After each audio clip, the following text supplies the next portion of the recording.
এই পৃথিবীর ফিচার হচ্ছে এখানে বিপদ থাকবে, বিপদ ছাড়া কেউ থাকবে না। স্ট্রাগল থাকবে, কষ্ট থাকবে, ঝুঁকি থাকবে, রিস্ক থাকবে, এবং নানা ধরনের বিপদ আপদ দিয়ে আল্লাহ তাআলা আমাদেরকে পরীক্ষা করবেন। এটা মাস্ট, এটা আমাদের মাইন্ডসেটে নিয়ে নিতে হবে। মাইন্ডসেটে এটা ক্লিয়ার থাকতে হবে। চিরসুখ চিরশান্তি এই দুনিয়াতে মিলবে, কোথায় মিলবে তাহলে? এটা তাহলে বিপদ আসবেই, আপদ আসবেই, পরীক্ষা থাকবেই আমাদের জীবনে। তবে ইন্টারেস্টিংলি মজার বিষয় হচ্ছে পরীক্ষাটা এক একজনের এক এক রকম। পুরো পৃথিবীটা একটা পরীক্ষা ক্ষেত্র, কিন্তু কারো প্রশ্নপত্রের সাথে কারো প্রশ্নপত্রের কোনো মিল নাই। সুবহানাল্লাহ। আমার পরীক্ষা একরকম, আপনার পরীক্ষা আরেক রকম, ওই ভাইয়ের পরীক্ষা আরেক রকম, ওনারটা আরেক রকম। সবাই পরীক্ষার্থী, সবাই পরীক্ষার্থী, কিন্তু কারো প্রশ্নপত্রের সাথে কারো প্রশ্নপত্রের কোনো মিল নাই। কারোর জন্য পরীক্ষা হচ্ছে সে খুব অসুস্থ, প্রচন্ড অসুস্থতা, তার জন্য পরীক্ষা।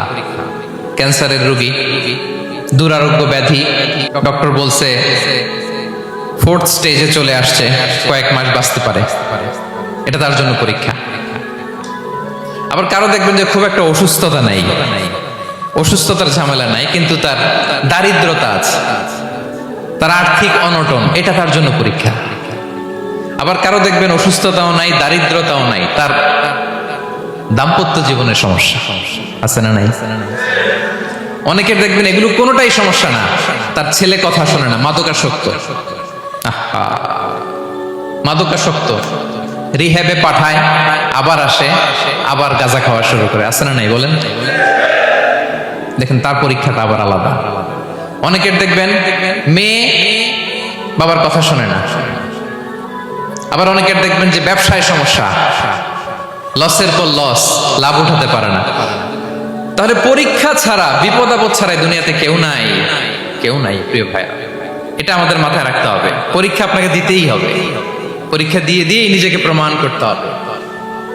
আর এক একজনের পরীক্ষাটা এক এক রকম, কারো পরীক্ষার সাথে কারো পরীক্ষার কোনো মিল থাকবে না। তো মাঝে মাঝে আমরা এটা ভুলে যাই। আল্লাহ তাআলা কালামে পাকে রিমাইন্ডার দিয়ে আমাদেরকে স্মরণ করিয়ে দিতে চান যে এই পৃথিবীতে আসলে তোমরা এসেছো পরীক্ষা দিতে। আমাদের জীবনে যত হতাশা, আমাদের জীবন নিয়ে যত অভিযোগ, আমাদের মনে যত কষ্ট, আমাদের হৃদয়ের ভেতরে যত অস্থিরতা, তার মূলে হচ্ছে এই সমস্যা যে আমরা ভুলেই গেছি আমরা পরীক্ষা দিতে আসছি। এটা যদি ভুলে না যান, এটা যদি আপনার মাইন্ডসেটে থাকে যে পুরো জীবনটা একটা পরীক্ষা, তাহলে দেখবেন কোনো কিছু আপনাকে কাবু করতে পারবে না। আপনি হতাশ হবেন না, জীবন নিয়ে আর অভিযোগ থাকবে না, আপনি ভেঙে পড়বেন না, সব অভিযোগ হতাশা দূর হয়ে যাবে। তার মানে বুঝতে পারলাম পরীক্ষা আপনাকে দিতেই হবে। পরীক্ষা দেয়া ছাড়া এই পৃথিবী থেকে চলে যাওয়ার কোনো চান্স বা সুযোগ আমাদের কারো নেই। সূরাতুল আনকাবুতে আল্লাহ তাআলা এই কথাটা আরো চমৎকার ভাবে বলেছেন। আল্লাহ তাআলা ইরশাদ করছেন, আহাসিবান নাসু আইয়ুতরাকু আইয়াকুলু আমান্না ওয়া হুম লা ইফতানুন ওয়ালাকাদ ফাতান্নাল্লাযীনা মিন ক্বাবলিহিম ফালা ইয়া'লামান্নাল্লাহুল্লাযীনা সাদাকু ওয়া লা ইয়া'লামান্নাল কাযিবিন। আল্লাহ বলেন, মানুষ কি ভেবেছে সে শুধু বলবে আমি ঈমানদার আর তাকে আমি জান্নাতে ঢুকাই দিব? না, কখনো না, কঠিন কালেও না। বরং পূর্ববর্তীকালে যারা পৃথিবীতে এসেছিল তাদেরকে আমি পরীক্ষা নিয়েছি, পরীক্ষা করেছি, এবং তাকেও ঈমানের প্রশ্নে সে সত্যবাদী না মিথ্যাবাদী পরীক্ষা দিয়ে দিয়ে নিজেকে প্রমাণ করতে হবে। ঠিক কিনা বলেন? পরীক্ষা দিয়ে আপনাকে প্রমাণ করতে হবে। এবং এই পরীক্ষার ব্যাপারটা, এটা যে শুধু আমরা সাধারণ মানুষ আমাদের জীবনে দুঃখ বিপদ পরীক্ষা এমনটা না।